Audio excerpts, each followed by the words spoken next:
What's the best social media outlet you think? The best social media outlet to use to advertise? All of them. All of them? All of them, dude. The You last wouldn't rate group. them in particular order? They're about the same across the board? I mean, are you spending money on it, or are you not spending money on it? Either. Okay, if you're spending money on it, Facebook, 100%. Facebook and Instagram is where you would be if you're willing to spend money. Aside from Google AdWords and things like that. As far as organic reach, LinkedIn and TikTok. Anybody ever heard of TikTok? Yeah. Okay. I use both. So they are starving for content. The same thing with LinkedIn. I mean, LinkedIn is starving for content. So you make a post on LinkedIn, you're gonna have people see it. Okay, it's not like Facebook anymore where you post and 10 people see it because there's just too much content. Another way for people to see your content is if you pay for it. Okay, on LinkedIn, that you don't have to do that now. On this thing called TikTok is it's more video. If you don't know what it is, it's simply video. A lot of the younger crowd is on it, but just like Facebook, just like Twitter, just like Instagram, that's going to swing to the older crowd. A longer Vine platform? Yes. And so Vine was dead, but Vine is yeah, this is something new that if you're not on it, I think you should. Whether you post or not on it, maybe you're too scared to do some of the stuff on there, at least be aware of the platform, know what's on it, because it's basically showing you what the trends are. And so if you can be aware of that stuff, that's how you stay in touch. Another question from last round was how much should you be posting, and I think it's as much as possible. Has anybody ever heard of Gary Vaynerchuk? Gary Vaynerchuk. Okay, he would be somebody to go and follow. He's got the same. What's that? What do you spell it? Gary. Just Gary Vee. He's of the mindset you post as much as possible, just because the platforms are so crowded right now that you need to. It doesn't matter. Don't worry about the time. Don't worry about the day. It's how can you put out 30 pieces of content or 30 posts a day. Are you trying to create engagement so that kind of getting likes and well, and so that's right. Well, like is an engagement. Obviously you need views to have engagement, and the way to get views is to have frequency.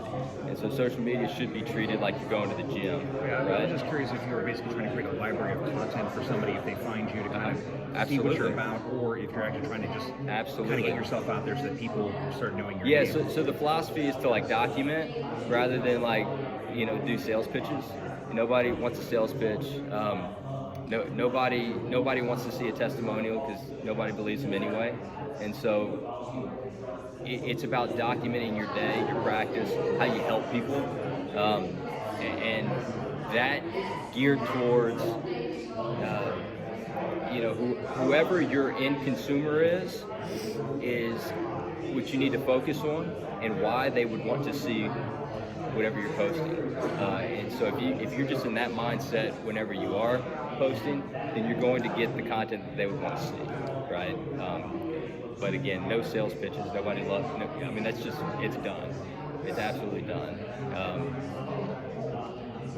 But again, post as much as possible, and it's super easy too, because you take one little snippet. If you get on all the platforms, right, and be consistent across all the platforms, whether it's Twitter, Instagram, Facebook. I'm attorney.ryan on everything.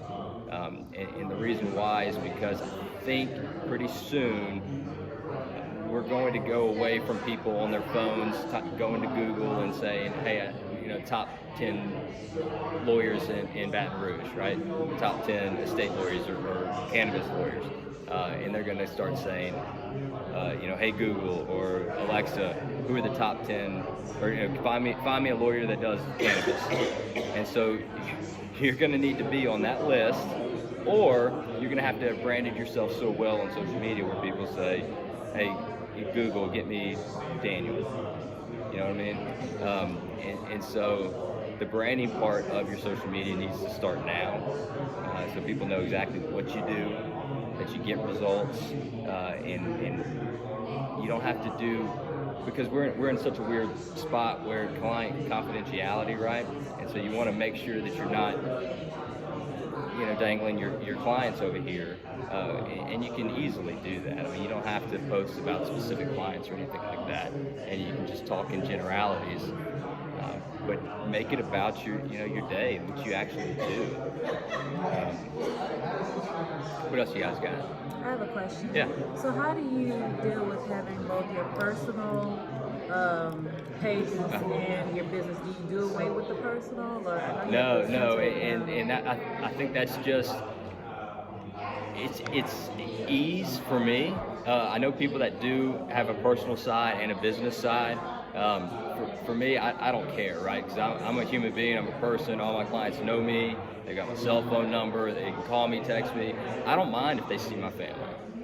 But some people don't want their kids or their spouse doesn't want to be a part of it, and so they can keep it separate. The great thing about posting is you control it, right? I mean, you get to decide who sees what, and so you can have your family and friends on there, which I do. Or if that's just not your thing, then you don't have to. And some people like to see that. Like, they like to see you and your family, and it tells a lot about you as a man, person. They may admire that and want to. It may or may not. I think the big thing too is to always be present on those platforms and look. And if you see somebody that could use your help, go and ask them. And what I generally, just for the car accident side of it, right? If I see somebody who's been in a wreck, I go DM them and give them 5 things that they need to do.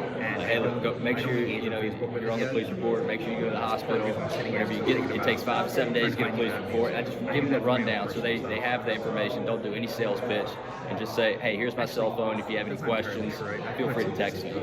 And I mean, I'll get one client a month doing that, and they're in my friend group, and then that just kind of umbrellas out to more and more. If you guys are looking at paid stuff to do on Facebook, especially for criminal defense ladies, what you can do, what Facebook allows you to do, is take where people have been and advertise in that specific location. And so why is that important, right? You find every jail in your area and you say, everybody that's left this location, I want them to see my ad. And so that's exactly what happens. And it'll put you, if it's specifically DWI, if it's drugs or whatever it is, your post can be, here are the top 5 things to do after a DWI. Or this is what you need to do if you got caught, with selling drugs. I don't know, whatever you guys do. You can find out exactly where they're leaving and post directly to those people. It's amazing. And that's Facebook? Yeah. Oh yeah, man. And so what I've done is I've hit up every urgent care, and so of course that goes to more of the people that have been injured in a car accident, but every urgent care, every hospital, every body shop in the Baton Rouge area.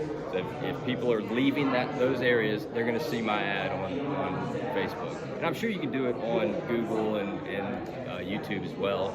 I haven't sat down to figure out how to do that. Do you have any thoughts on kind of like the gimmick advertising? Like, are you familiar with the Texas Law videos? Oh, dude, yeah. Well, his was brilliant, right? And he hit the jackpot because he was on a Super Bowl commercial for YouTube. And so, he absolutely hit the jackpot. If I could spend all the money in the world on one thing, it would have been the national championship game or the Super Bowl. That's where my gimmicky ad would be.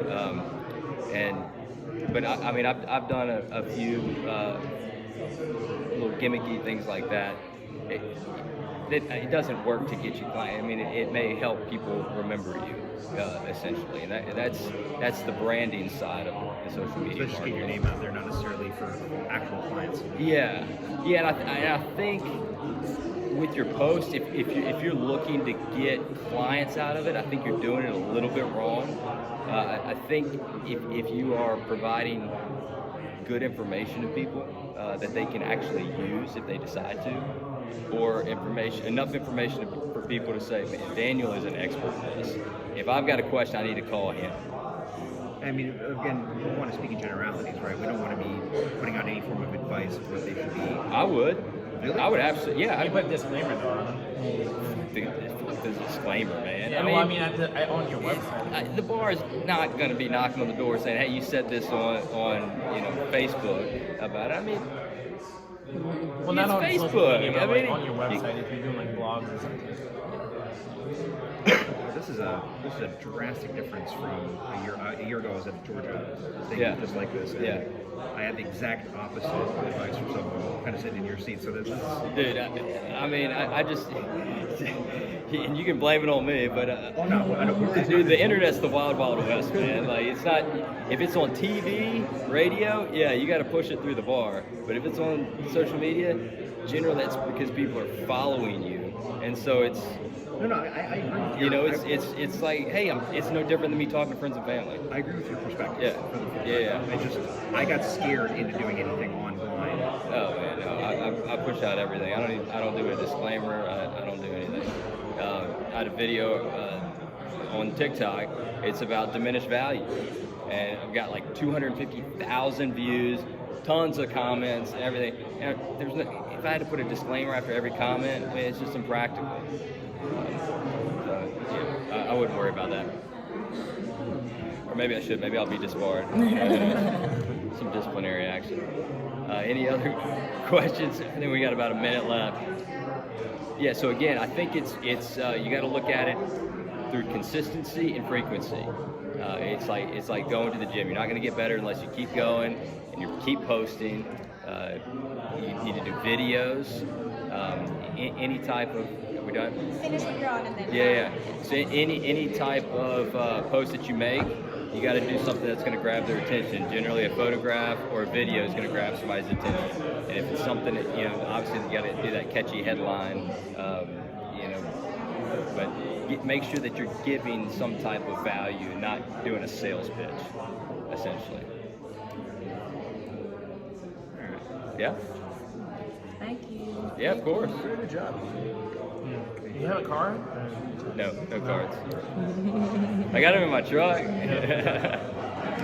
Dude, attorney.Ryan, man. Attorney.Ryan. Yeah, attorney.Ryan and DM me with any questions. Attorney.Ryan and... That is the ad. It's a social media.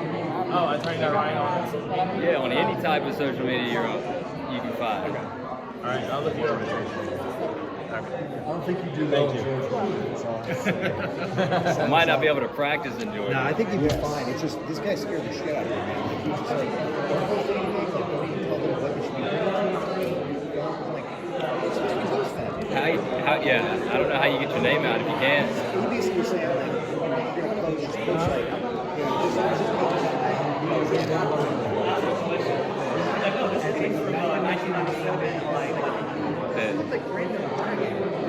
that's not gonna work at all.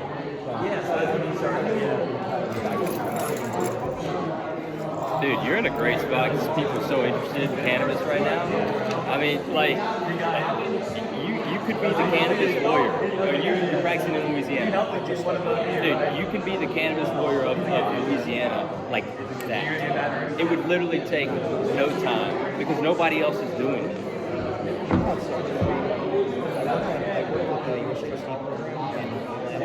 and there was a case where basically, I can't tell back, but basically someone had some assets in cannabis, and they were going through bankruptcy, and so we didn't know what to do.